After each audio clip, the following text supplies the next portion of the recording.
السلام علیکم ورحمۃ اللہ وبرکاتہ۔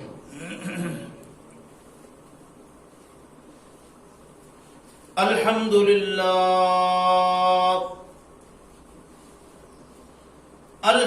للہ نحمده ونستعینه ونستغفره ونعوذ باللہ من شرور انفسنا ومن سیئات اعمالنا، من يهده الله فلا مضل له ومن يضلله فلا هادي له،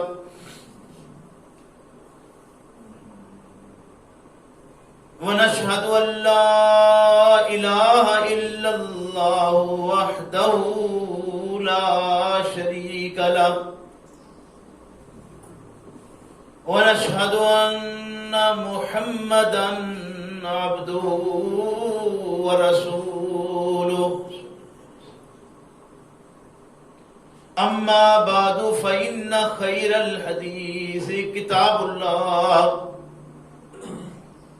وخير الهدي هدي محمد صلى الله عليه وسلم،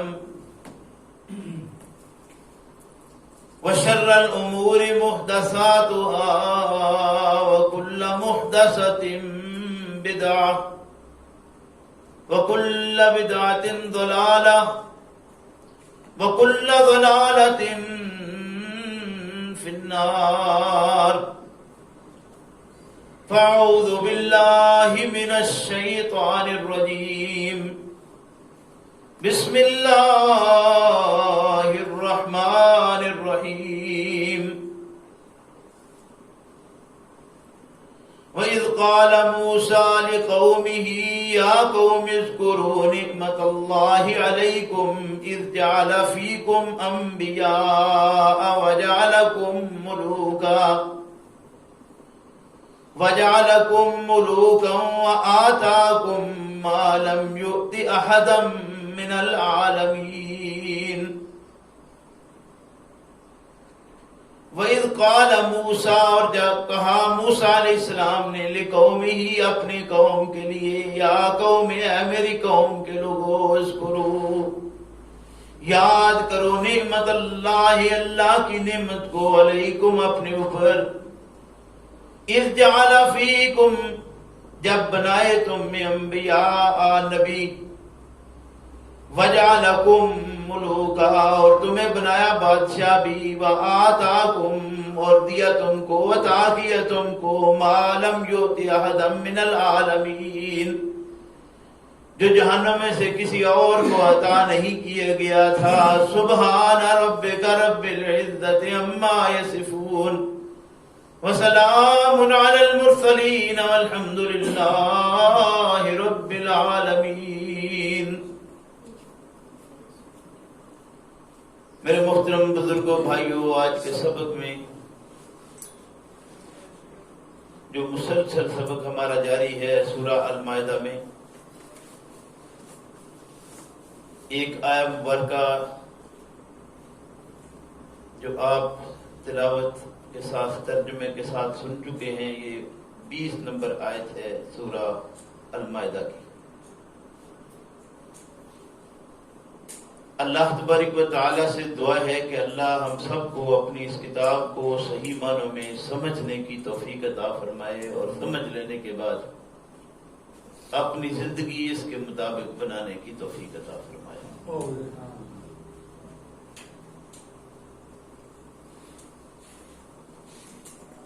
جیسے کہ آپ یہ بات جانتے ہیں کہ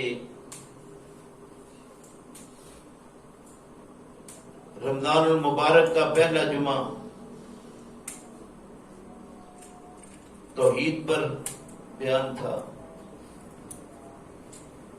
دوسرا رسالت پر، اور آج کا سبق ہمارا توحید اور رسالت کے ساتھ حکومت پر۔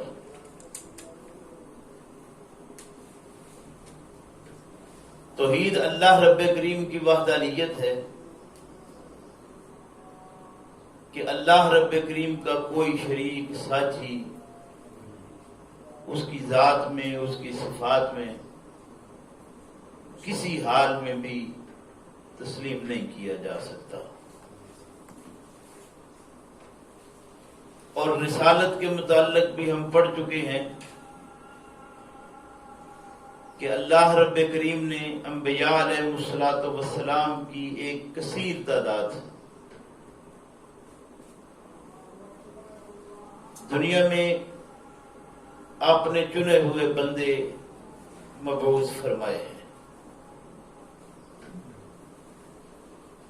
جن کا دنیا میں آنے کا مقصد کیا تھا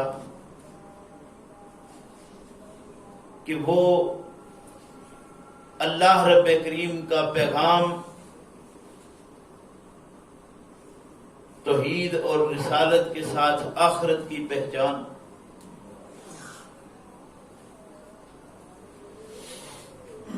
اور اس کے ساتھ ساتھ جو اندھیرے زمانے کے اندر گھر کر چکے ہیں وہ کسی بھی طرح کے اندھیرے ہوں تو ان اندھیروں سے نکال کر اللہ رب کریم کی دی ہوئی حقیقی روشنی کی طرف لانا ہے۔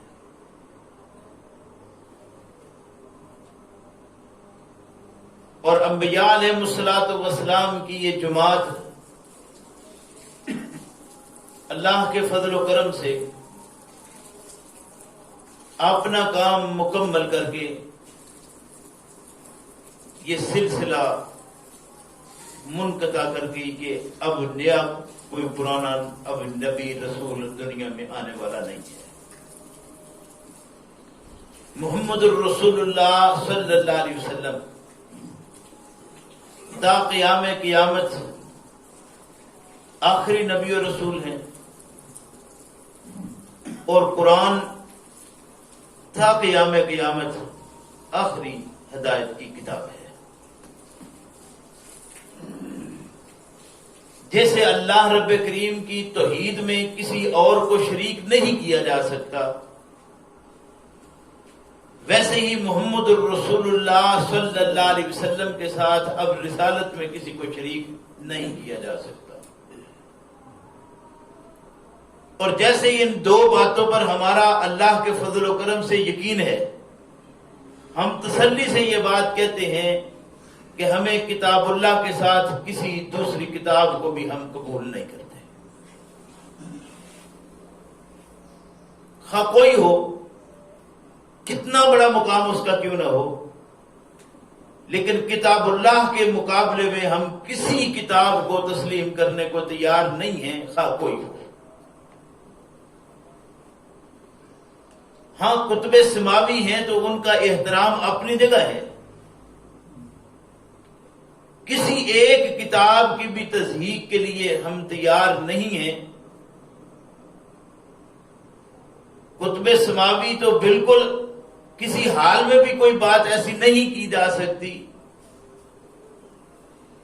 لیکن انسانوں کی گھڑی ہوئی کتابیں جو ہیں ان کو ہم کتاب اللہ کے مقابلے میں لا کر کسی حال میں بھی اس شرک میں مبتلا نہیں ہو سکتے، یعنی اس کی شراکت ہم کسی اور کے ساتھ نہیں کر سکتے۔ سو بہرحال آج کا جو مضمون ہمارا اصل ہے، میں اس طرف آتا ہوں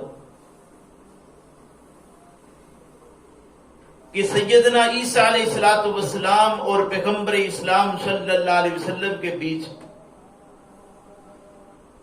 تقریباً 650 سال میں کوئی نبی و رسول اور نہیں ہے، اور سیدنا عیسیٰ علیہ الصلوۃ والسلام اور سیدنا موسیٰ علیہ الصلوۃ والسلام کا جو دورانیہ گزرا ہے، ان کے بیچ 17,000 کے قریب، بلکہ 70,000 کے قریب کوئی انبیاء ہیں جو ان کے بیچ آئے ہوئے ہیں، یعنی کثیر تعداد میں ہے۔ تو ظاہر ہے کہ ان کے بیچ اتنا وقت گزرا ہے، تو یہ بات ابھی اس سے بھی پہلے کی، یعنی جب سیدنا موسیٰ علیہ السلام خود موجود ہیں، وہ اپنی قوم کو، یعنی جتنا ان کا وقت پیچھے گزر چکا نبوت سے پہلے کا اور نبوت ملنے کے بعد، جو ان کی پھر قوم فرعون کے ساتھ اور فرعون کے ساتھ بات چیت ہوئی، اس سارے دورانیے کے نکل چکنے کے بعد جب سیدنا موسیٰ علیہ السلام قوم کو اپنے ساتھ لے کر مصر سے نکلے، دریا عبور کر لیا جس میں فرعون پیچھے آنے والا غرق ہوا اور اس کا لاولچ کر گیا۔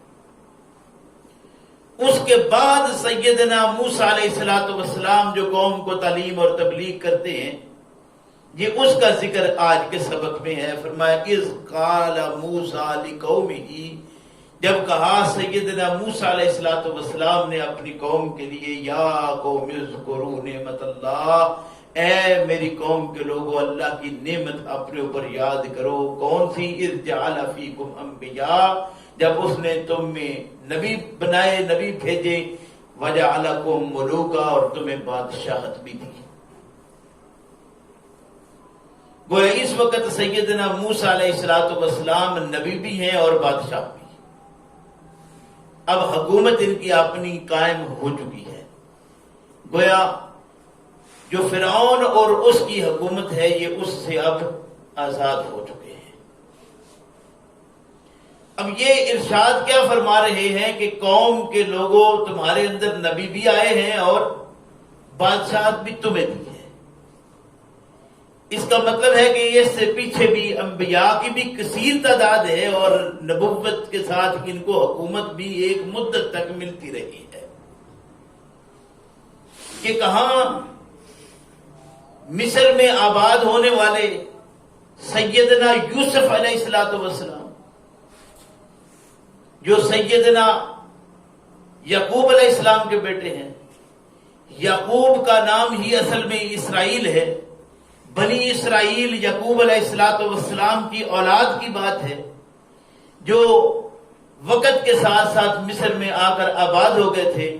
ان کے وہ 12 قبیلے، انہی 12 بیٹوں سے یہ چلتے رہے جو سیدنا موسیٰ علیہ السلام تک بھی، اور ان کے بیچ جتنا وقت گزرا ہے اس میں نبی بھی آئے ہیں اور حکومت بھی ان کے پاس رہی ہے۔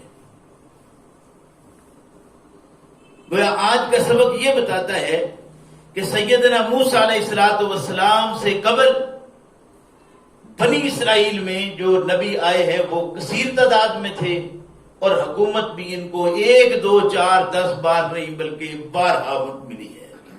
کیونکہ فرمایا کہ یہ جو تمہیں اللہ رب کریم نے جو چیز تمہیں، جو نعمت تمہیں عطا کی ہے، یہ نعمت اور کسی کو عطا نہیں کی گئی۔ یہ دو چیزیں اکثر جگہ پر اکٹھی نہیں ہوئی۔ آپ وہ خوش نصیب ہیں جن کے ہاں یہ دونوں چیزیں اکٹھی ہو گئی ہیں کہ حکومت بھی ملی اور نبوت بھی ملی۔ اب اس سارے معاملے میں حاصل کیا ہے؟ یعنی حکومت اپنا ڈنڈے کا ایک زور رکھتی ہے، اور ڈنڈے کے زور پر وہ اپنے معاملات کو منوانا جانتی ہے۔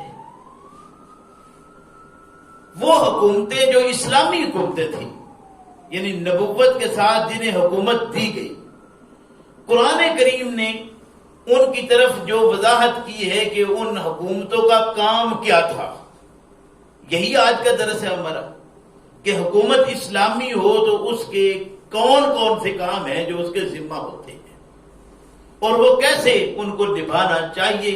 اگر وہ کام نہ کرے یا نہ نبھا سکے تو وہ حکومت اسلامی حکومت کہلانے کا حق نہیں رکھتی۔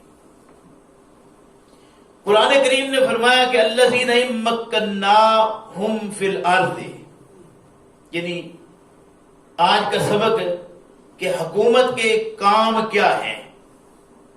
فرمایا الذین، وہ لوگ، مکناہم فی الارض، جب ہم نے ان کو تمکین بخشی، رہائش دے دی، ٹھہرنے کا موقع دے دیا، ان کو رہنے کی جگہ دے دی۔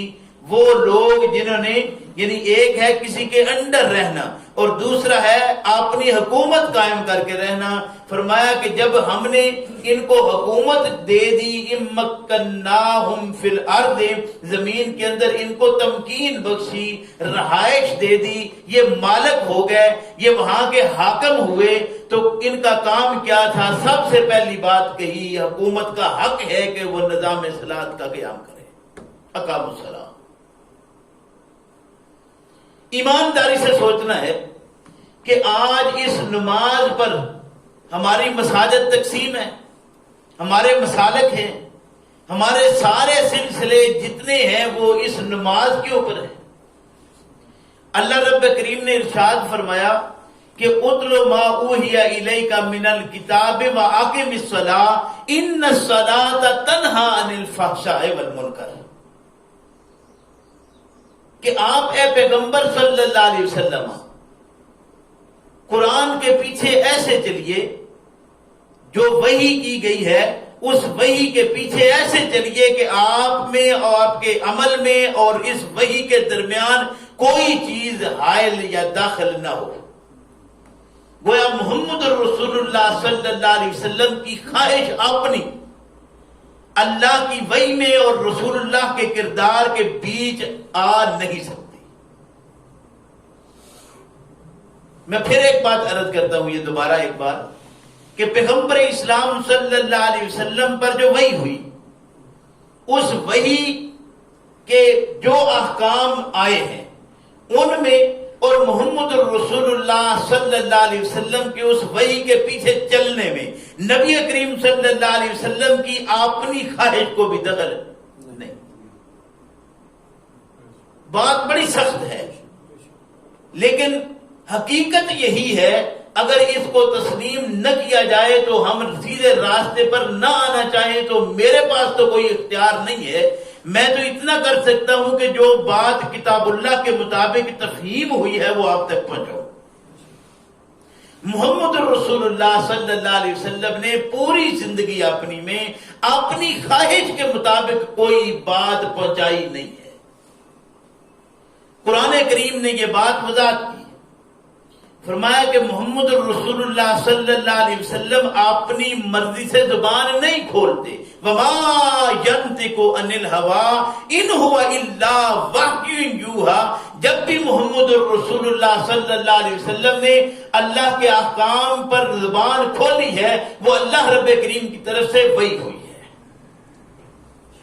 اور وہ وہی ہے جو ہمارے پاس کتابی شکل میں محمد الرسول اللہ صلی اللہ علیہ وسلم دے گئے ہیں. نبی کریم صلی اللہ علیہ وسلم نے اس کے علاوہ کوئی ایسی وحی چھوڑ دی ہو جس کا صرف انحصار قوم کے اوپر رکھنا تھا، کوئی ایک اشارہ بھی محمد الرسول اللہ صلی اللہ علیہ وسلم نے نہیں دیا. نہ اللہ رب کریم کی کتاب میں کوئی ایک اشارہ ایسا موجود ہے کہ اس کے علاوہ میں نے کوئی اور بھی وحی کی ہے، یا نبی کریم صلی اللہ علیہ وسلم نے ارشاد فرمایا ہو کہ مجھے کوئی اور وحی دی گئی ہے کہ میں اس کو الگ رکھوا رہا ہوں کہ وہ بعد میں کوئی اور ہوں گے جو اس کو منضبط کرتے رہیں گے. یعنی پیغمبر اسلام صلی اللہ علیہ وسلم نے جو وحی دی اس کو سب سے پہلے ابتدا میں ہی بیان کر دیا گیا، ذالک الکتاب لا ریب فیہ. ذالک الکتاب، یہ وہ کتاب ہے. کتاب کہتے کس کو ہے؟ ایک لکھی ہوئی چیز ہے. ذالک الکتاب لا ریب فیہ، اس میں کوئی شک نہیں ہے. جب یہ کتاب لا ریب ہے، اس میں شک کی گنجائش نہیں ہے، تو اس میں کوئی شک پیدا کرنے والا مومن کیسے ہو سکتا ہے؟ یعنی کتاب اللہ میں شک پیدا کرے اور یہ سمجھے کہ میں مومن ہوں. ایمان کا تو جنازہ پہلے نکلا، پیچھے اس کی وہ گیدڑ بھبکی ہے، جتنی مرضی کو کر لے. یعنی اصل حقیقت یہی ہے. عرض یہ کر رہا تھا کہ حکومت اسلامی ہو تو اس کے کاموں میں پہلا کام کیا ہے؟ اقاموا الصلاۃ، نماز کا قیام، یعنی نماز کا جو سلسلہ ہے اس کو قائم کرنا حکومت اسلامی کی ذمہ داری ہے. اگر یہ حکومت کی ذمہ داری ہے تو یہ سجدہ گاہ عوامی ذمہ داری ہے. آخر سوچنے کی بات ہے کہ یہ سجدہ گاہ بنانا عوام کی ذمہ داری ہے. یا یہ حکومت اسلامی ہو تو اس کی ذمہ داری ہے. ہم نے وہ کام جو حکومتوں کے کرنے کے تھے وہ اپنے ذمہ لے لیے ہیں. جب حکومت کا کرنے والا کام اپنے ذمہ لے لیا جائے تو وہ معاملہ درست کیسے ہو سکتا ہے؟ میں نے عرض کیا تھا جب یہ نعرہ لگا تھا کہ ریاست مدینہ کا ہم دعویٰ کرتے ہیں کہ یہ ریاست مدینہ کا قیام ہوگا، میں نے علیٰ اعلان یہ بات کہی تھی کہ اگر ریاست مدینہ کا دعویٰ کرتے ہو تو سب سے پہلا کام جو تمہارے ذمہ ہے وہ یہ ہے کہ مساجد کو اپنی تحویل میں لے کر جہاں جہاں ان کے رکھنے کی ضرورت ہے وہاں ان کو بغیر کسی مسلک کے رکھا جائے حکومت اپنی تحویل میں لے کر، اور جن جگہوں کو وہ مساجد بنائی گئی ہیں ان کی وہاں ضرورت نہیں ہے منہدم کر کے ان غرباء اور مساکین کی وہاں رہائشیں بنا دی جائیں جو اس وقت مجبور ہیں، جن کے پاس رہنے کی جگہ نہیں ہے. لیکن یہ آپ اتنے بڑی رہائشیں لے کر خود بیٹھے ہوئے ہیں، ان بے شرموں کو کیسے شرم آئے کہ وہ حقیقت کی طرف پھر وہ اگر کوئی سوچنا شروع بھی کریں گے تو یہ ہمارے علماء جو یہ اڈے بنا کر بیٹھے ہیں یہ اپنے اڈے چھوڑنے کو تیار ہوں گے؟ قوم تو ان کے گلے پڑ جائے گی کہ تم یہ کیسا فیصلہ کر رہے ہو. حکومت نے فیصلہ کیا تھا کہ جہاں جتنے بھی آپ کے عرب کے اندر مزارات ہیں ان کو ختم کیا جائے، لیکن ایک مزار کو وہ ختم نہیں کر پائی. حکومت بھی تھی، نظام بھی تھا، فیصلہ بھی تھا. وجہ کیا تھی؟ وجہ یہ تھی کہ باہر سے حکومت نے اتنا دباؤ ڈال دیا تھا، گویا حکومتوں کا دباؤ آئے تو بڑی حکومت بھی کام نہیں کر پاتی، تو عوام کا اگر اس میں سے جو علماء ہیں یہ مل کر اگر کوئی دباؤ ایسا ڈال دے تو حکومت کیسے اس کے اوپر عمل کر پائے گی. لیکن ریاست مدینہ کا دعویٰ ہو لیکن مدینہ والا کام نہ ہو تو کیسے ہو سکتا ہے؟ وہ ریاست مدینہ کا نام رہ جائے گا اور تو کچھ نہیں ہے. یہی وہ خالی بات ہے، اس کے سوا کچھ نہیں. پیغمبر اسلام صلی اللہ علیہ وسلم کے اپنے زمانے میں کیا بنائی گئی تھی جس کو منہدم کیا گیا؟ مسجد ہی تھی. وہ مسجد ہی تھی. انہوں نے کوئی اور نام نہیں رکھا تھا، اور بنانے والے مسلمان ہی کرواتے تھے، وہ کوئی کافر نہیں تھے. یہود نے نہیں بنوائی تھی، نصارہ نے نہیں بنوائی تھی.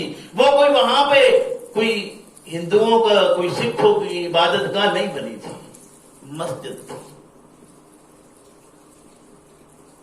مسجد نبوی کے بعد مسجد قباء کی بھی تعمیر کے بعد یہ مسجد تعمیر کی گئی.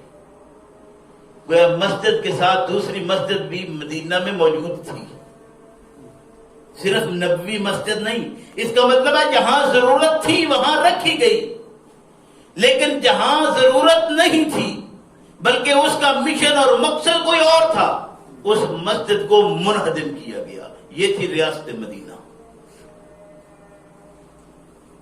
آج جس کا جی چاہے جہاں جی چاہے وہ 4 اینٹ کی مسجد بنائے اور وہ سمجھے کہ میں نے دین کا کام کیا ہے اور اس کے اوپر چسپاں کر دے من بنا للہ مسجدا بنى اللہ لہ بیتا فی الجنہ. یہ جنت میں گھر بنوانے کے لیے یا جہنم کا ایندھن خرید رہے ہیں ہم. سوچنے کی بات تھی. من بنا للہ مسجدا، بالکل صحیح کہ جس نے اللہ کے لیے مسجد بنائی، بنى اللہ لہ بیتا فی الجنہ، اللہ اس کا گھر جنت میں بنائے گا. بیان یہ کرتے ہیں، ہر جگہ پر صندوقڑی اٹھائیے کھڑکا رہے ہیں کہ مسجد کے لیے، مسجد کے لیے.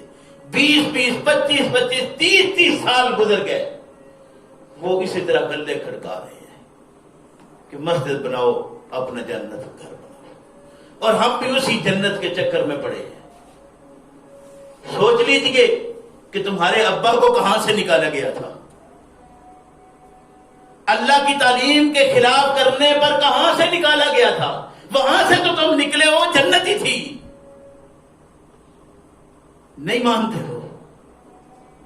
اگر نافرمانی کرو گے تو جنت سے نکال دیے جاؤ گے، دھتکار دیے جاؤ گے. جاؤ، تمہارا یہاں مقام نہیں ہے.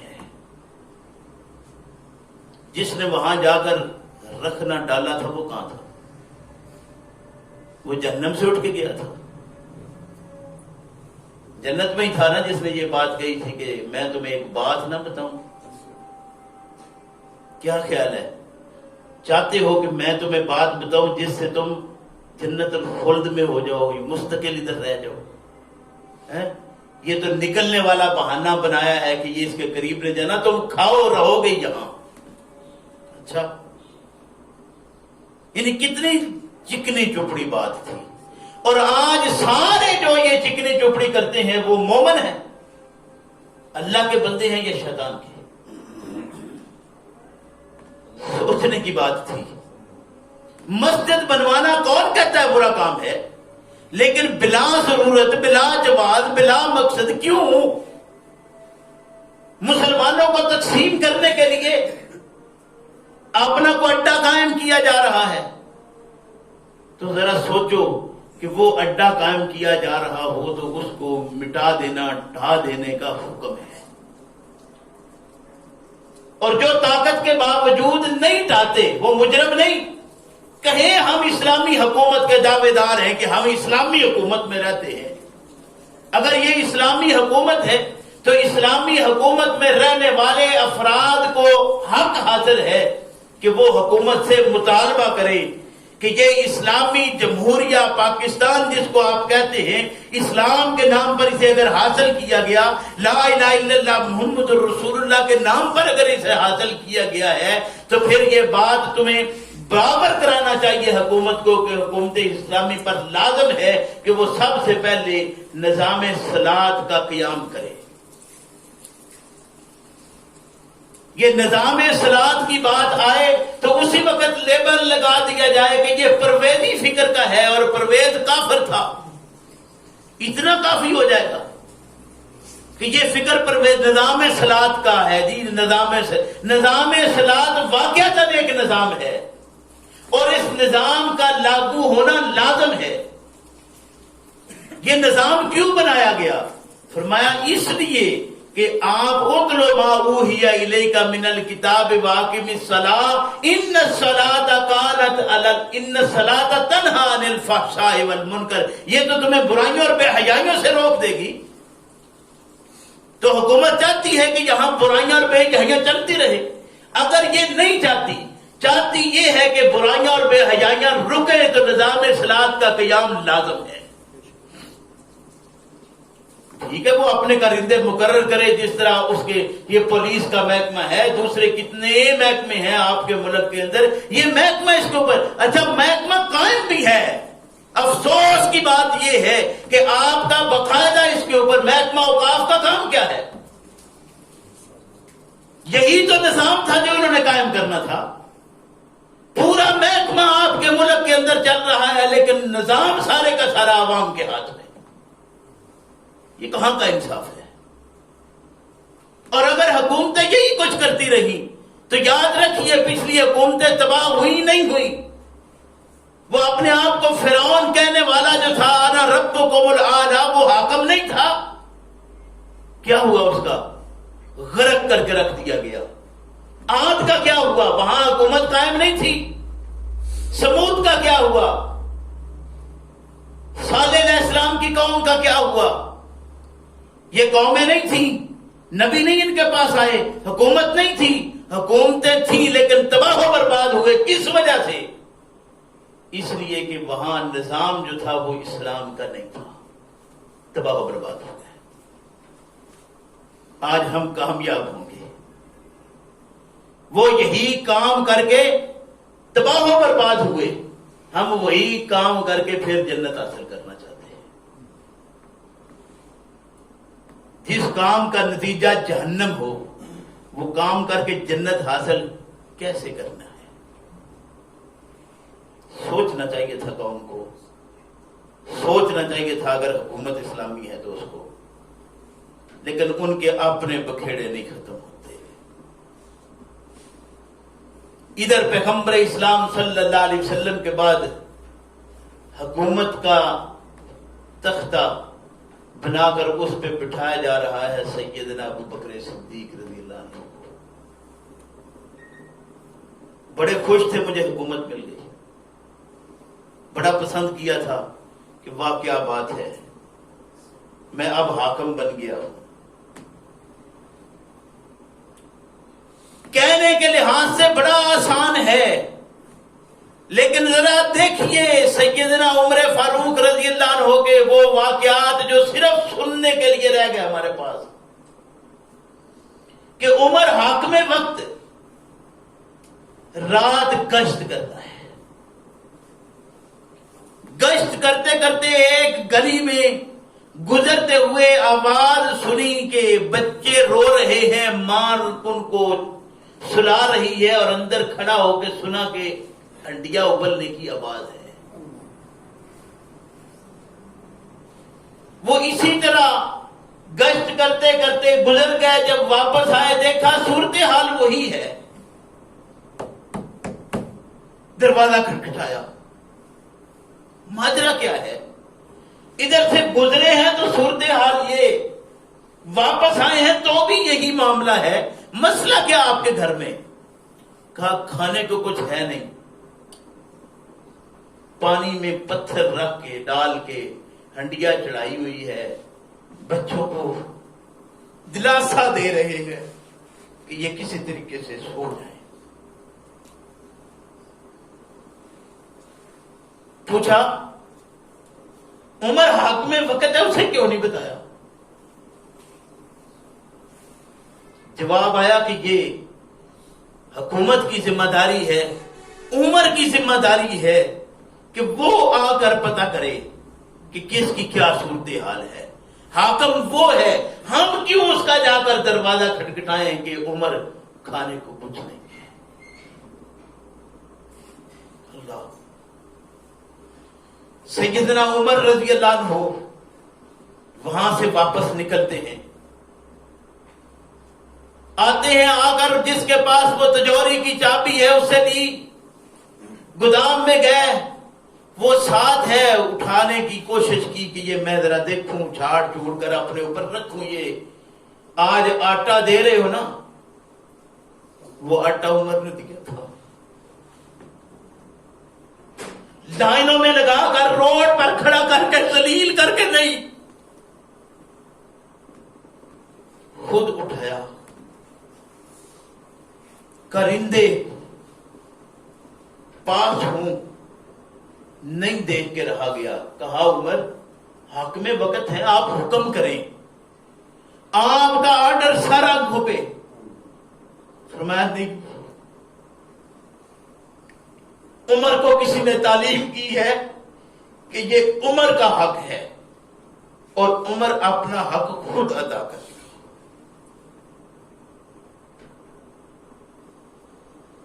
اپنے ملک کے اندر گندم کی کوئی قلت نہیں، واللہ العظیم۔ اگر صحیح معنوں میں دیکھا جائے تو 2 گنا سے زیادہ قیمت کی اس وقت بیچ رہے ہیں، یعنی آج اسے کم قیمت پہ خریدی ہوئی، لیکن آج کہیں ملتی بھی نہیں ہے۔ کس کی؟ عوام کی چیز ہے، عوام ذلیل ہے، عوام کی چیز ہے، عوام ذلیل ہے۔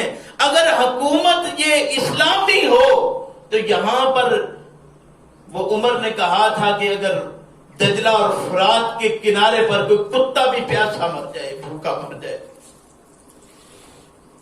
عمر سے پوچھا جائے گا ذرا بتاؤ تو، اگر یہ حکومتیں اسلام کی حکومتیں ہیں جو آج زمانے میں ہیں، تو وہ عمر کی حکومت کس چیز کی حکومت تھی؟ صرف کہنے کے لحاظ سے وہ حکومتیں صرف نام کی حکومتیں تھیں، یا آج کی حکومتیں نام کے سوا کچھ نہیں ان میں؟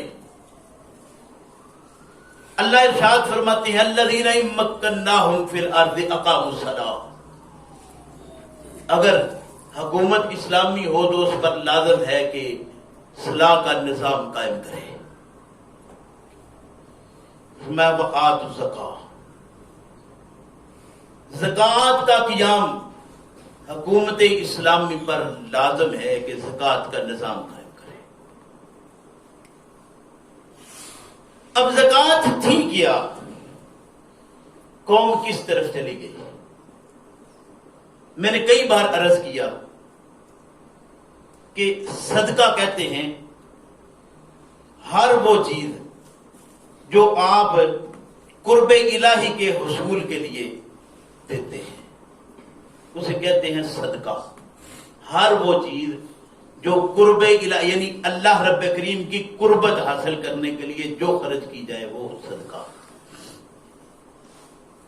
اور پھر صدقے کی مختلف قسمیں ہیں، ان قسموں میں ایک قسم جس کا نام زکوٰۃ ہے۔ قرآن گواہ ہے اس بات پر، خذ من اموالہم صدقۃ تطہرہم وتزکیہم، خذ من اموالہم، یہ کون پکڑے گا؟ ملا جی، حضرت صاحب، شیخ جی، کون پکڑے؟ خود لے لے، پکڑ ان سے، خذ پکڑ، من اموالہم، ان کے مالوں میں سے صدقۃ، صدقہ۔ کون سا صدقہ؟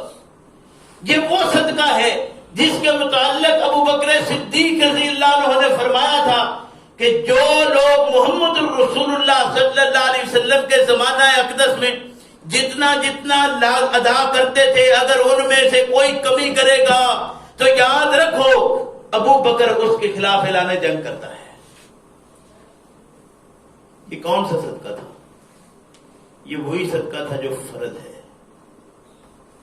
جسے حکومت کا لینا حق ہے۔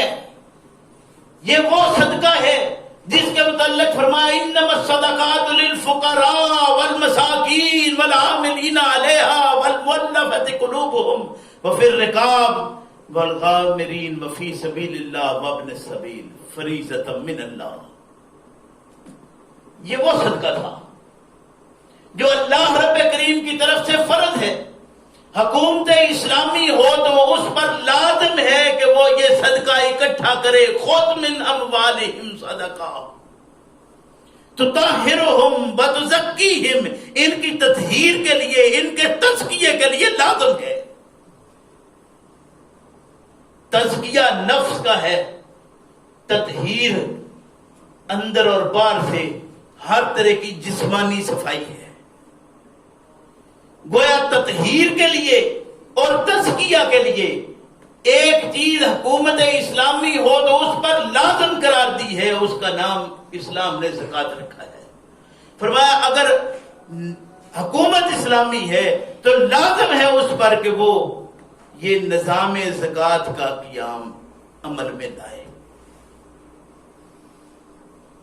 آپ کے ملک میں جسے پاکستان کہتے ہیں، اسلامی جمہوریہ، اس میں جہاں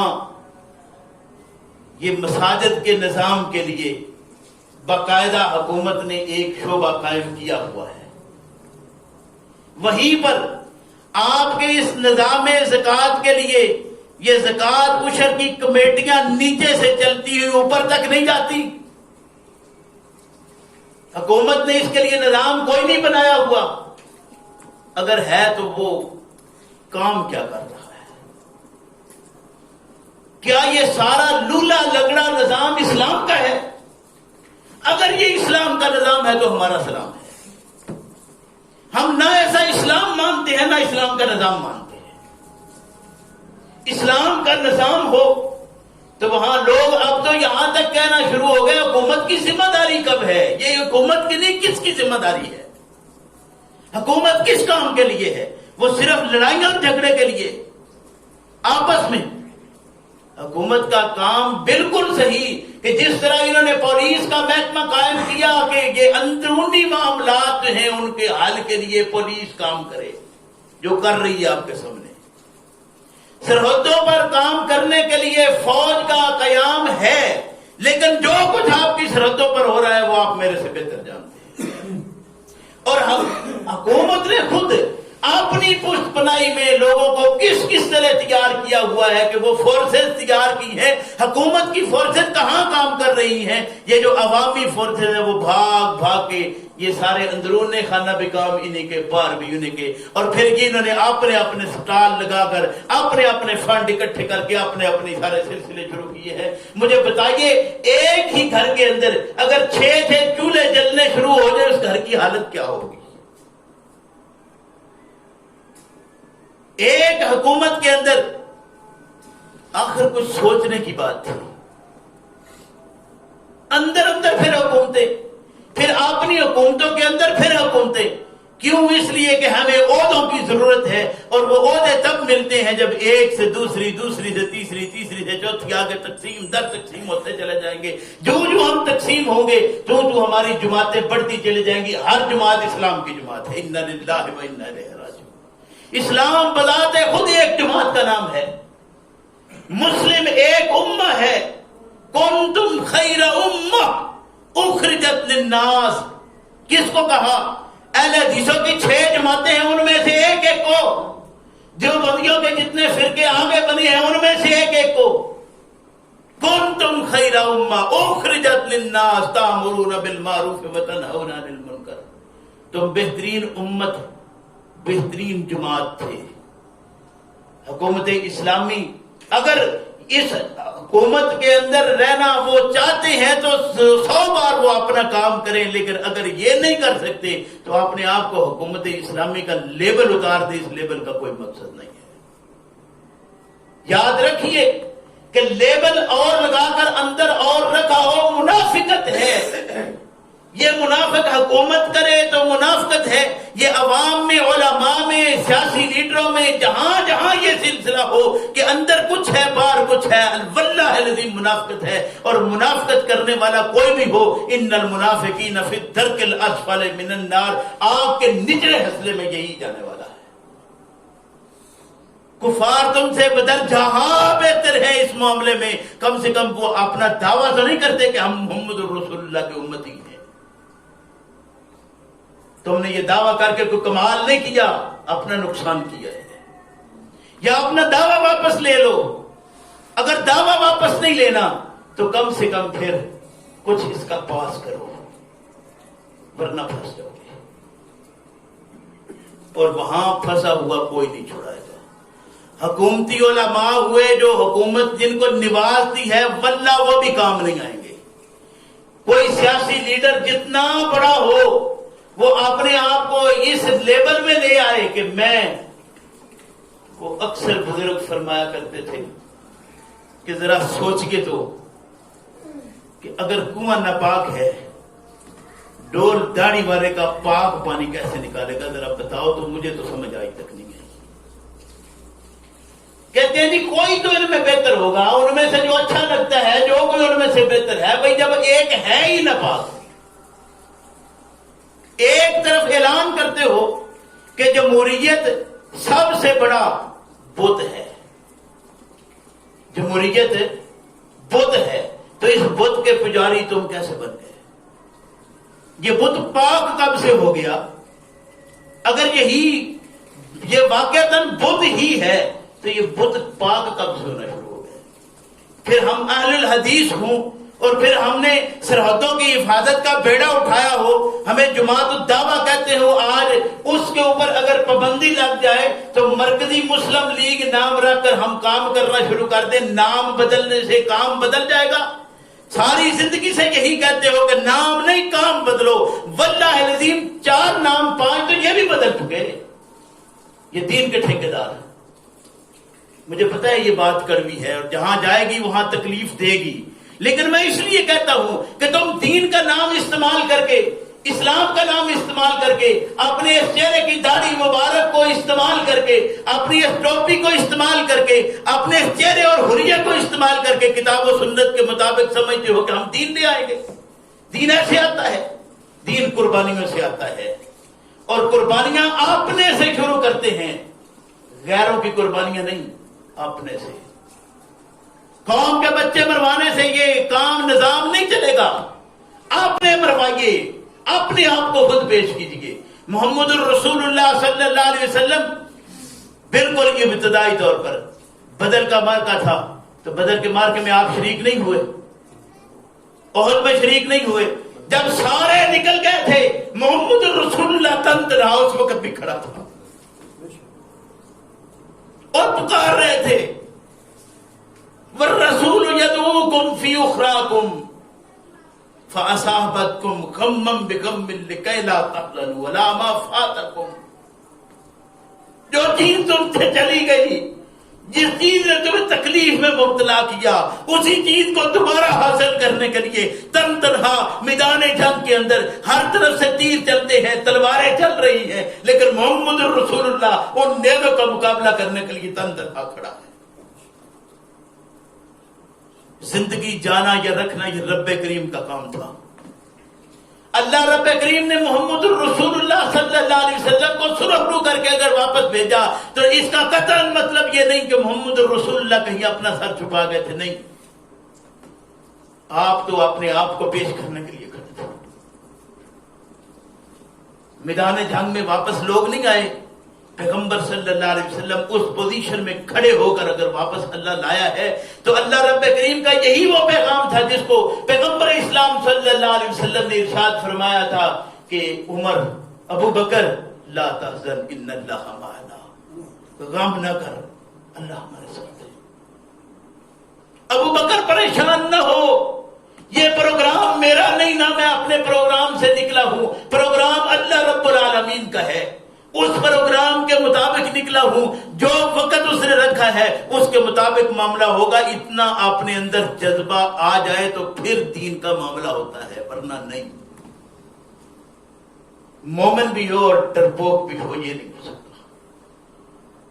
مومن بھی ہو اور خوف زدہ رہے. مومن اور خوف دو چیزیں تو اکٹھی ہو ہی نہیں. ایمان اور خوف نہیں اکٹھے ہوتے. ایمان ہے تو خوف چلا جائے گا، اور اگر خوف زدہ ہو تو سمجھ لو کہ ایمان نہیں ہے. خوف زدہ ہو تو ایمان نہیں ہے. ہاں، اپنے اندر خوف نکال دو، اپنے آپ کو پیش کر دو. اگر یہ سمجھتے ہو کہ صحیح ہے تو اس کا عمل کرنا لازم ہے. اگر نہیں تو نتیجہ صحیح نہ نکلا، نہ کبھی نکل سکتا ہے. اللہ مجھے آپ کو سمجھ کی توفیق عطا فرمائے. حکومتی امور کی بات تھی، ابھی بات باقی ہے. انشاءاللہ دوسرے خطبہ میں اس کو مزید آگے چلاتے ہیں. ربنا لا تزغ قلوبنا بعد إذ هديتنا وهب لنا من لدنك رحمة إنك أنت الوهاب.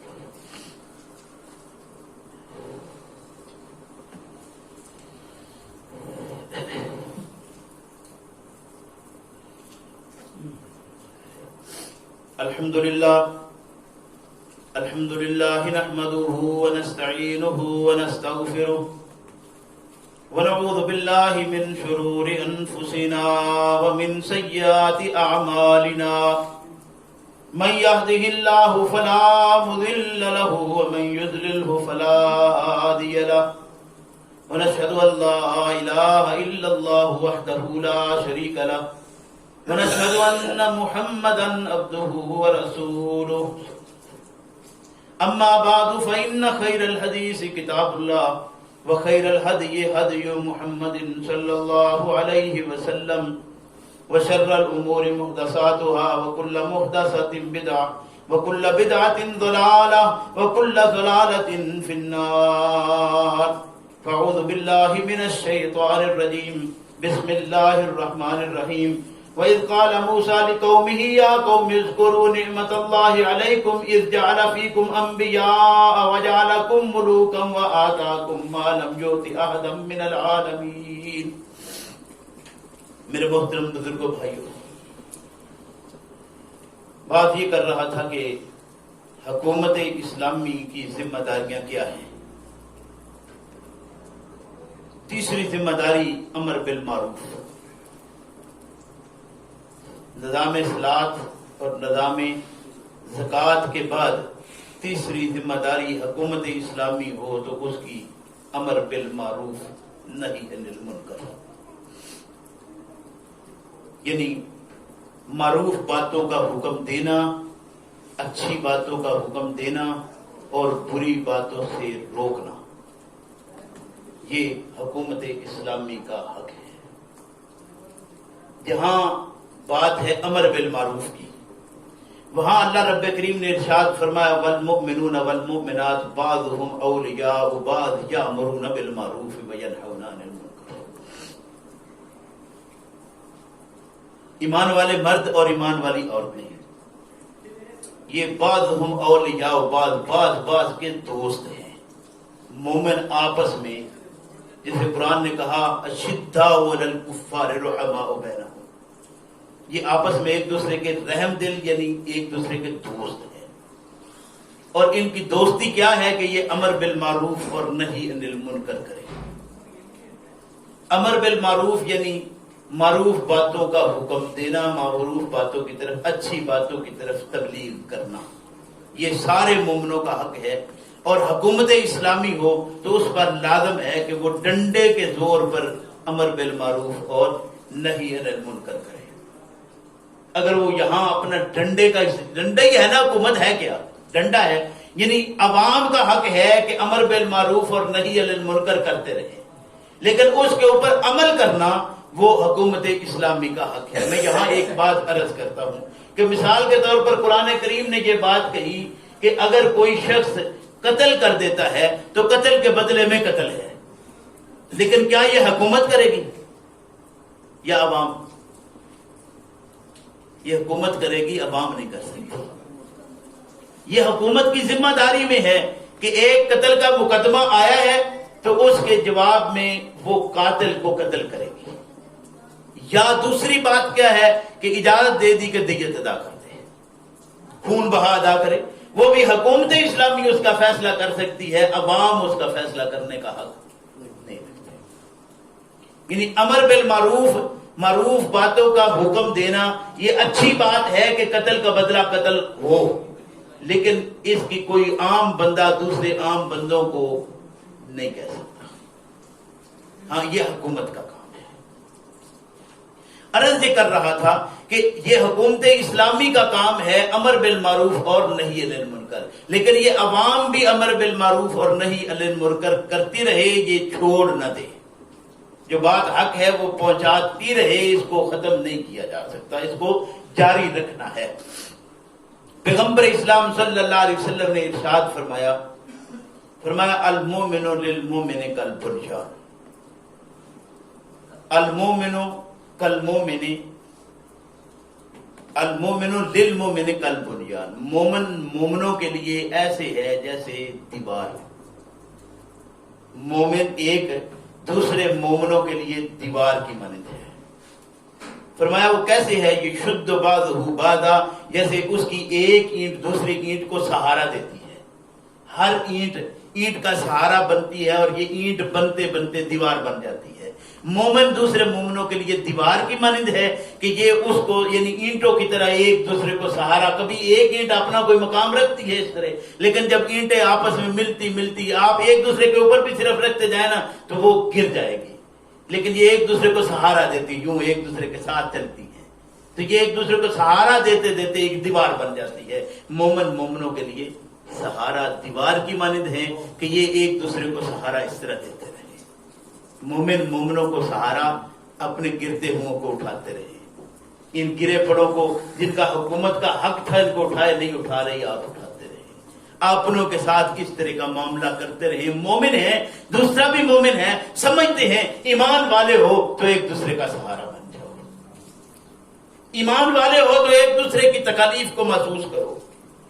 پیغمبر اسلام صلی اللہ علیہ وسلم نے ارشاد فرمایا مثل المؤمنین فی تبادہم، مسلمانوں مومنوں کی مثال ایسی ہے کہ یہ آپس میں محبت کرنے والے، تبادہم آپس میں مودت ہے، آپس میں محبت کرنے والے، مومن آپس میں محبت کرنے والے۔ فرمایا وتراحمہم، آپس میں رحم کرنے والے ہیں، مومن آپس میں محبت کرنے والے ہیں، آپس میں رحم کرنے والے ہیں، وتعاطفہم، ایک دوسرے کو مہربانی کرنے والے ہیں، ایک دوسرے کے اوپر یہ ایک دوسرے کے ساتھ مہربانی کرنے والے ہیں۔ فرمایا مثل الجسد، مومن کے لیے ایک جسم کی مثال ہے، مومن کے لیے ایک جسم کی مثال ہے۔ فرمایا کہ دیکھیں اذا اشتکا، ایک اگر اس کا عضو جو ہے وہ تکلیف میں ہے، ایک عضو اس کا مصیبت میں ہے، ایک تکلیف اس کا مصیبت، ایک عضو اس کا کسی تکلیف میں مبتلا ہے، نبی کریم صلی اللہ علیہ وسلم نے ارشاد فرمایا سارا جسم اس کا ایسا ہے کہ وہ نہ چین سے سو سکتا ہے اور نہ ہی اس کا تپ اتر سکتا ہے۔ آپ کے اندر کوئی بیماری کہیں بھی ہوتی ہے تو جسم ہیٹ اپ ہو جاتا ہے، آپ کہتے ہیں بخار ہو گیا ہے۔ بخار کیا ہے؟ جسم کے اندر کہیں کوئی مسئلہ ہے، کہیں انفیکشن ہو گیا کسی جگہ پر، جسم بیمار ہو جائے، بخار آ جائے گا۔ بخار کیا ہے؟ یعنی یہ ایسے ایک مومن ہو، ایک مومن کو تکلیف ہو تو سب کو بخار ہو جائے گا۔ یہ سارے بخار میں مبتلا ہے، جسم کا ایک حصہ تکلیف میں ہے، سارے تکلیف میں آ گئے ہیں۔